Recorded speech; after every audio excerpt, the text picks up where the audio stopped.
By the way, is this a duddy? I'll let you guys, for Katrina, since you're a first-time viewer, a duddy is like a study, and boy, do we traffic in studies, mostly from psychology today. Although this today is from the New York Times. This one's from the New York Times.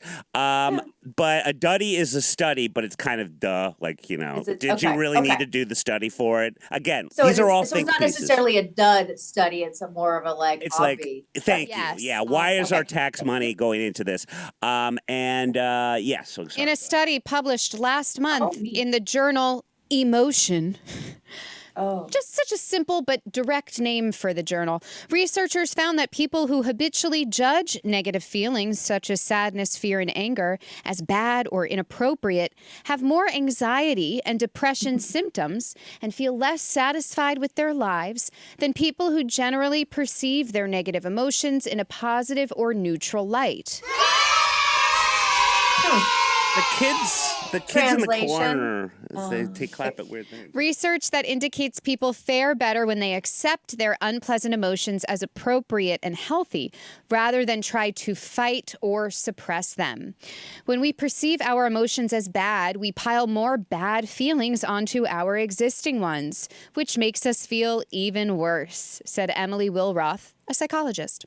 Avoiding or suppressing feelings can be counterproductive, too.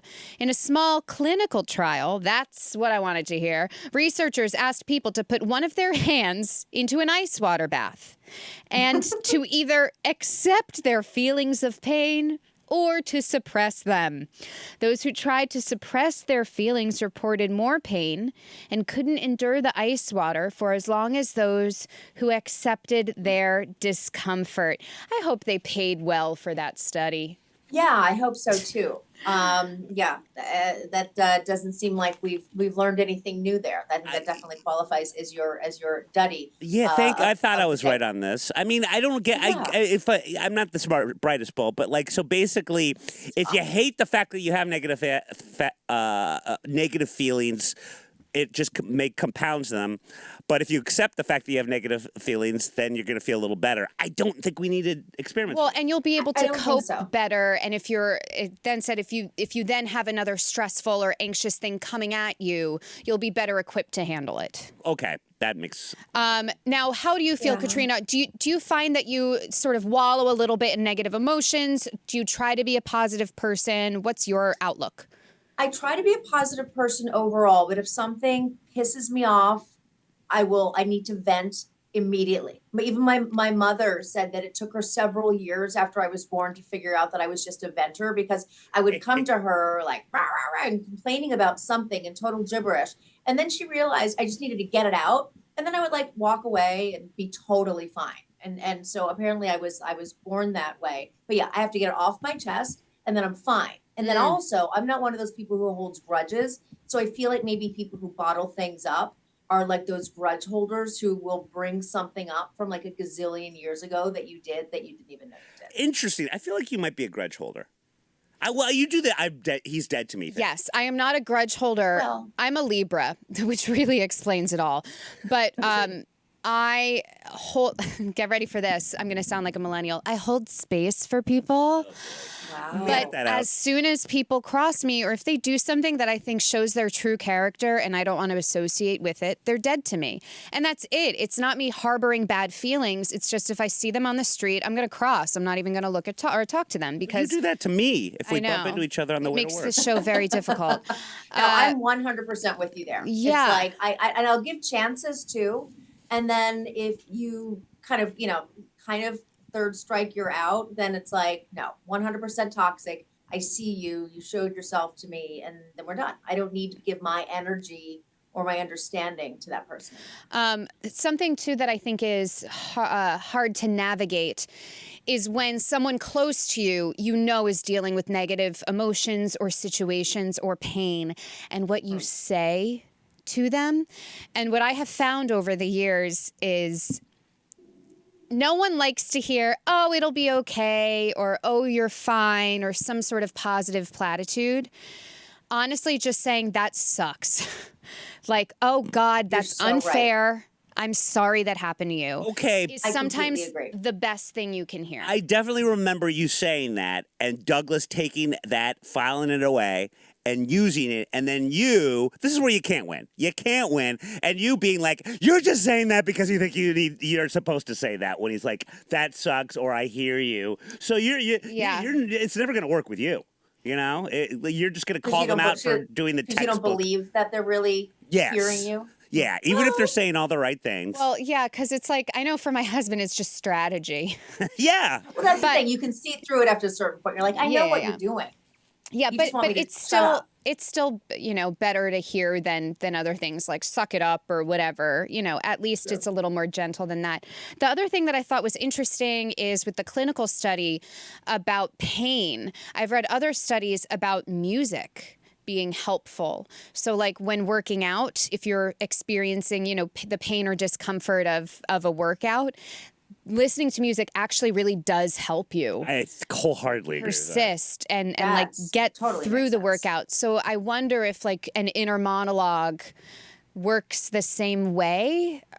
I don't know. I wonder if you're almost distracting you're kind of distracting yourself from the physical. Like to your workout example, like if you're pushing through something, I couldn't do half of any sort of exercise routine without music, because then I'm totally focused on the discomfort of what I'm doing. But when I've got like a rockin' tunes, I'm paying more attention to that or forcing myself to. So I wonder if it's similar based on brain behavior based on that.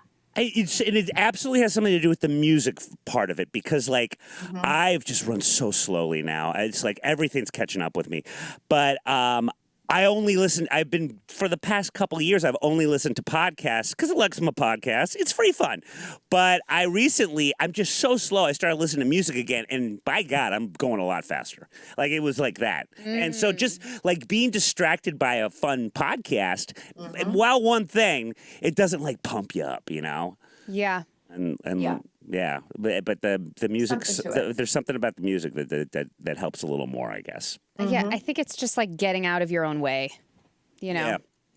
Good point. I think that's good. It's funny when you brought up the Duddy type of story. I think I read this morning where there was a study, I believe it was out of Australia, that said that children who are walking while looking at their phone are more likely to fall.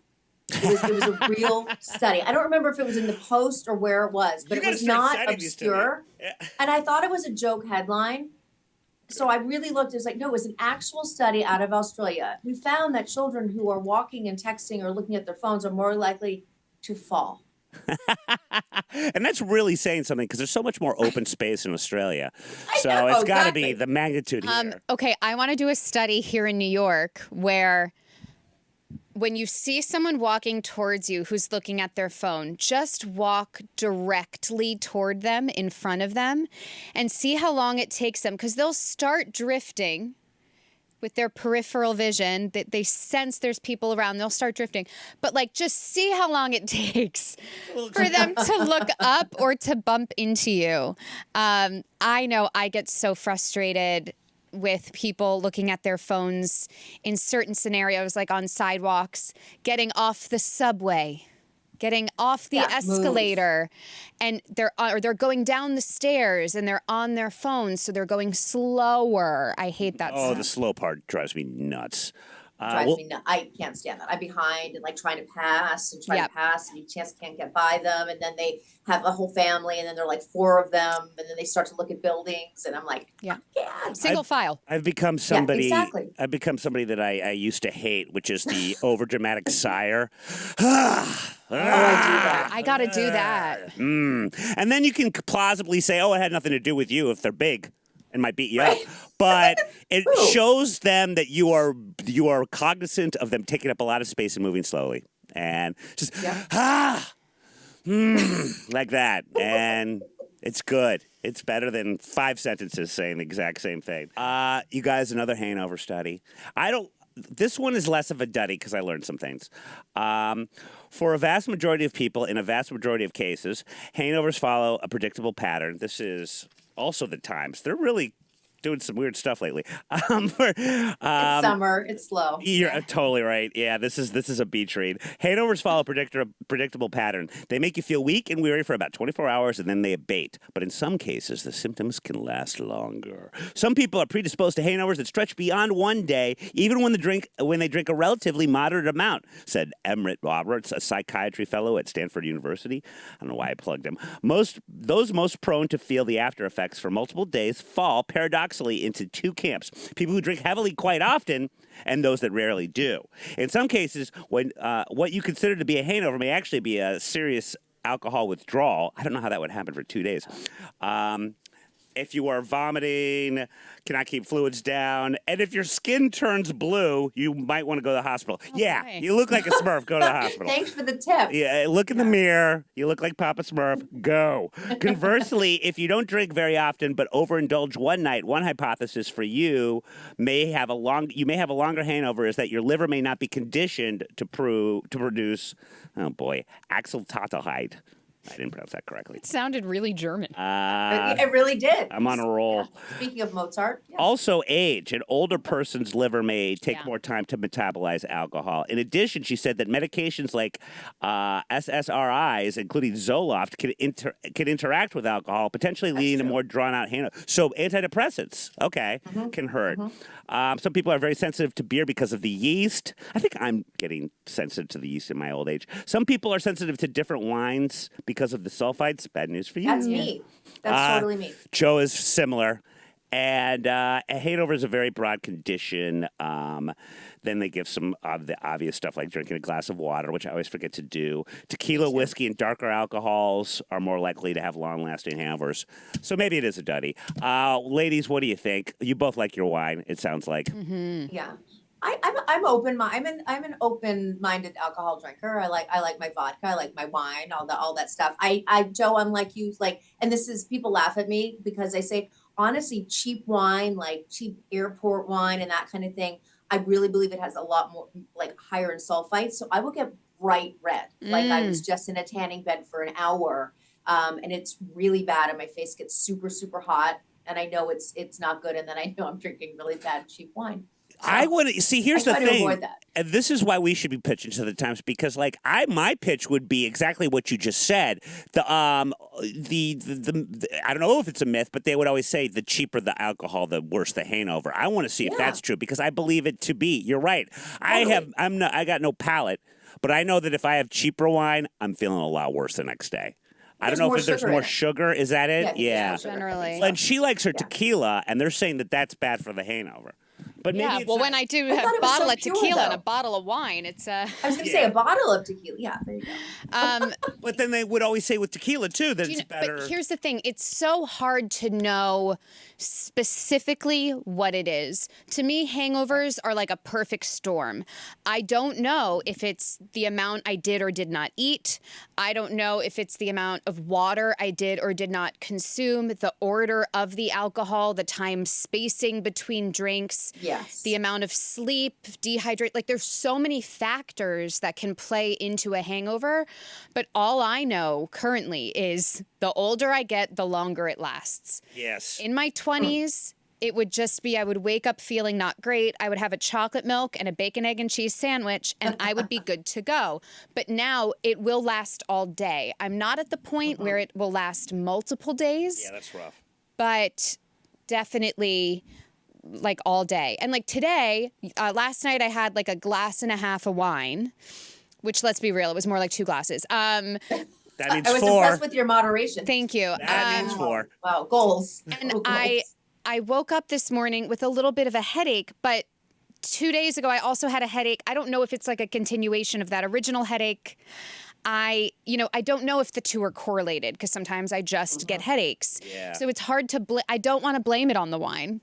What did the wine do to me? Exactly. You always said that you get there? You always say you get headaches right when Douglas is trying to get cuddle with you.